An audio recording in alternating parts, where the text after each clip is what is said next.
Y es un gusto para mí justamente para hablar de este tema, traer a esta mesa de trabajo al doctor Emilio Bizarrete, experto en seguridad nacional y académico de la UNAM. Doctor, ¿cómo está? Muy buenas tardes. Muchísimas gracias, muy amable y estamos atentos, con gusto. Doctor, platíquenos, ¿desde hace cuánto tiempo se sabe que los Estados Unidos operan en operaciones encubiertas para el trabajo contra el narcotráfico? Esto no es nuevo, se sabe desde hace mucho tiempo. Tenemos registros en términos muy genéricos de que siempre han operado una u otra de las agencias. En los últimos años, y voy a decirlo así, hubo un conflicto personal entre el expresidente López Obrador y la DEA por una investigación que estaba realizando esta agencia antidrogas de Estados Unidos sobre la elección, sobre el uso de dinero ilícito en la elección del expresidente. Finalmente se paró porque hubo allí un conflicto cuando ya siendo presidente el licenciado López Obrador,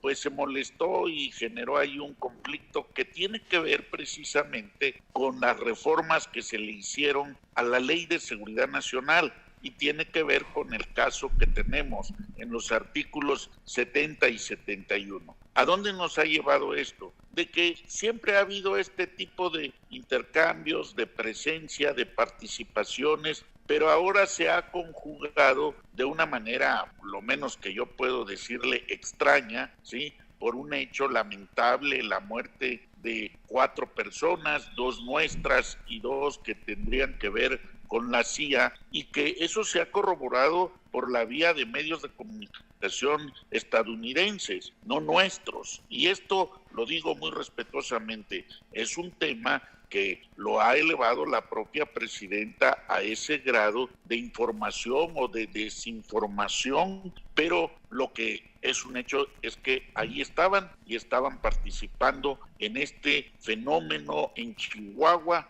para atender la narcodelincuencia. Doctor, en ese sentido, ¿cómo hubiera cambiado el panorama desde su perspectiva como académico, como investigador? ¿Cómo hubiera cambiado el panorama de este caso si estos 2 agentes de la CIA hubieran sido asesinados a manos del crimen organizado? Bueno, no tenemos la evidencia aún de cómo fue que hayan fallecido, pero lo que sí tenemos es que esta muerte ha generado especulaciones de todo tipo, y uno de los datos, cuando menos para el gobierno de Estados Unidos, es que fallecieron en tiempos de trabajo para combatir precisamente a la narcodelincuencia y en apoyo a las tareas antinarcos o antidelincuencia transnacional en el caso mexicano. Y ese es un tema que no debemos perder de vista. Lo que ha ocurrido después, en términos de los señalamientos, tiene un alto rasgo de politización que quizás debemos de ser cuidadosos porque puede llevar a una confusión. Se le ha señalado a la presidenta que mencionar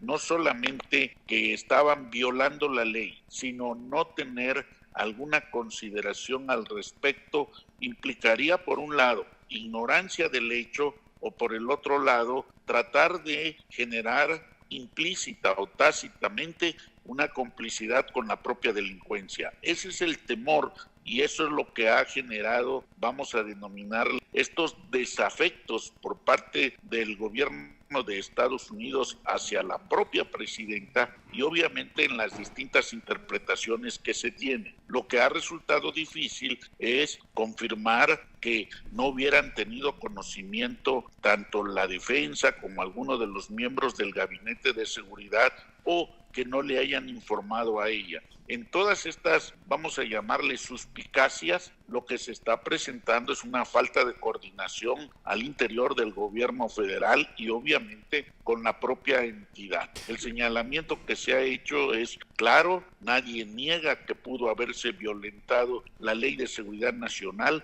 pero también deja la duda si sabían o no sabían. Eso puede traer otro tipo de consecuencias y de interpretaciones a nivel del gobierno federal. Así es. Doctor, para las personas que nos escuchan y no tengan mucha noción de cómo es el trabajo, cómo podría ser el trabajo de la CIA de Estados Unidos en una cuestión como de narcolaboratorios, más o menos, doctor, ¿cuál sería el trabajo que estarían desempeñando estos agentes pues en un operativo como este? Sí, en este caso, la responsabilidad explícita que tendría la CIA, por ejemplo, y que es muy común a lo largo de la frontera, tiene que ver precisamente con la investigación, la valoración y obviamente la capacitación técnica sobre el uso, manejo y la captación de información por la vía de los drones. La impresión que hay ya consensada es que estaban operando estas personas, los 2 agentes de la CIA que fallecen, más otros 2 desde su base de Monterrey, y que a partir de ahí lograron ubicar un narcolaboratorio y se trasladaron hacia allá en este operativo. No significa, y hay que decirlo tal cual porque los datos no son entes aún, no significa que si participó el ejército mexicano, como se ha mencionado ya, para dar una vigilancia perimetral en el lugar de los hechos frente a este narcolaboratorio, no significa necesariamente que supieran que estaban estos agentes de la CIA. Y lo digo muy respetuosamente porque es un tema que está generando todo un conflicto de interpretación sobre el valor de la soberanía o sobre la coordinación y todo. ¿Por qué? Porque es un conflicto en términos de las interpretaciones, dado que puede darse el caso que están participando y estos agentes pues no son improvisados, se pueden cuidar. Ahora, las fotografías que han circulado tampoco los ponen en evidencia de que sean en automático elementos de estadounidenses. ¿Por qué razón? Porque además de llevar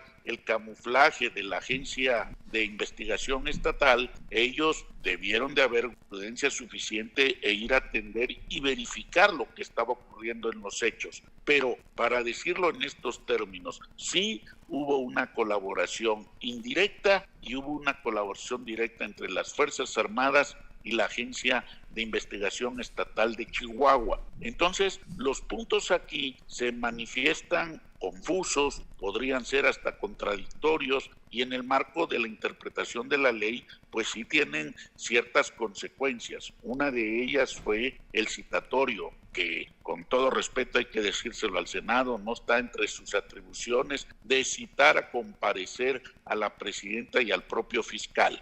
¿Por qué razón? Porque entramos ahí en otra fase de lucha entre poderes estatal y federal y lucha entre partidos. Entonces, politizar la seguridad nacional, interior o pública no es sano. Doctor, pues muchas gracias que estuvo con nosotros, nos dio un poquito más de luz en este tema que sigue siendo espinoso. Hay muchas preguntas todavía y seguramente van a salir saliendo detalles. Por supuesto, será un gusto volver a platicar con usted sobre este y pues muchos otros temas que se vayan dando. Le mando un abrazo, doctor, y gracias por habernos tomado la llamada. Muchas gracias y a la orden, y gracias por la oportunidad. Gracias, doctor. Doctor Emilio Bizarrete, experto en seguridad nacional y académico de la UNAM.